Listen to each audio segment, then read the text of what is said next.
CUT 2025 के form की date समाप्त हो चुकी है, करेक्शन विंडो भी क्लोज हो चुका है, पर सबसे बड़ा प्रश्न यह है कि अब इसके आगे का प्रोसेस क्या है, क्या एनटीए अगला स्टेप कौन सा लेने वाली है। आपके इन्हीं सवालों का जवाब जो है लेकर इस वीडियो में आए हैं, तो वीडियो को ध्यान से देखिएगा ताकि आपको सारी चीजें जो है वो पता चल पाए। अगर हम एनटीए के ऑफिशियल वेबसाइट पर विजिट करें और इनके जो है इन्होंने बुलेटिन जो दिया था उसमें देखे तो इन्होंने लिखा था कि 24 से 26 मार्च जो है करेक्शन की लास्ट डेट थी, जो बढ़ करके 26 से 28 मार्च कर दी गई थी। उसके बाद इन्होंने डेट नहीं बढ़ाया, बहुत सारे ग्लिचेज आए थे, बहुत सारे बच्चों का करेक्शन नहीं भी हो पाया था, पर डेट नहीं बढ़ाया गया। अब इसके बाद जो अगला प्रोसेस है वो आएगा आपका एग्जामिनेशन सिटी, यानी आपको पहले ये पता चलेगा कि आपका किस शहर में एग्जाम पढ़ने वाला है।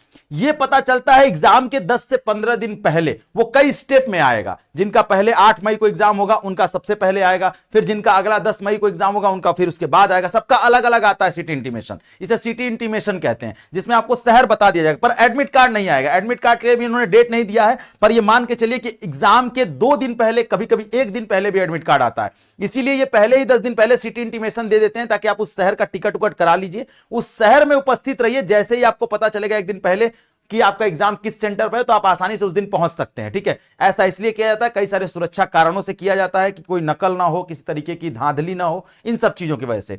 लेकिन मैं आप इन सारी चीजों के पीछे एक चीज ये भी है कि आप एनटीए पर भरोसा रत्ती भर नहीं कर सकते हैं। क्यों? क्योंकि वो आपका 8 मई से एग्जाम शुरू होने वाला, वो 10 मई भी कर सकता है।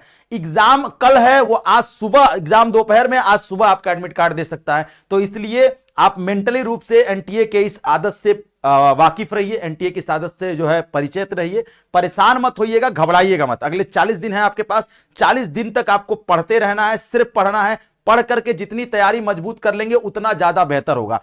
अब सबसे बड़ा प्रश्न यह आता है कि आप जो है अपनी तैयारी को और चुस्त और दुरुस्त कैसे करेंगे, कैसे बेहतर तैयारी करेंगे। तो आप हमारे योद्धा बैच में जुड़ सकते हैं अगर आप चाहें अपनी तैयारी को और बेहतर कराना। क्यों? क्योंकि पढ़ना सिर्फ जरूरी नहीं है, साथ में प्रैक्टिस होना बहुत जरूरी है। सीबीटी मोड पर एग्जाम है, अगर प्रैक्टिस बेहतर नहीं होगी तो एग्जाम आपका खराब हो जाएगा, समय बहुत कम मिलता है उसमें। तो अगर आप हमारे योद्धा बैच में आते हैं तो आपको ये सारी facilities, mock test, practice set, ये सारी चीजें मिलती रहती हैं। ठीक है, और अगर आपको योद्धा बैच से संबंधित कोई जानकारी चाहिए तो ये 2 नंबर यहां पर दिए हुए हैं, जिन पे आप फोन और मैसेज करके आप जानकारी प्राप्त कर सकते हैं। इसके अलावा पैनिक नहीं होना है। ठीक है, कौन कौन किस यूनिवर्सिटी के लिए पार्टिसिपेट कर रहा है मुझे कमेंट सेक्शन में जरूर बताइएगा। थैंक यू सो मच, जय हिंद।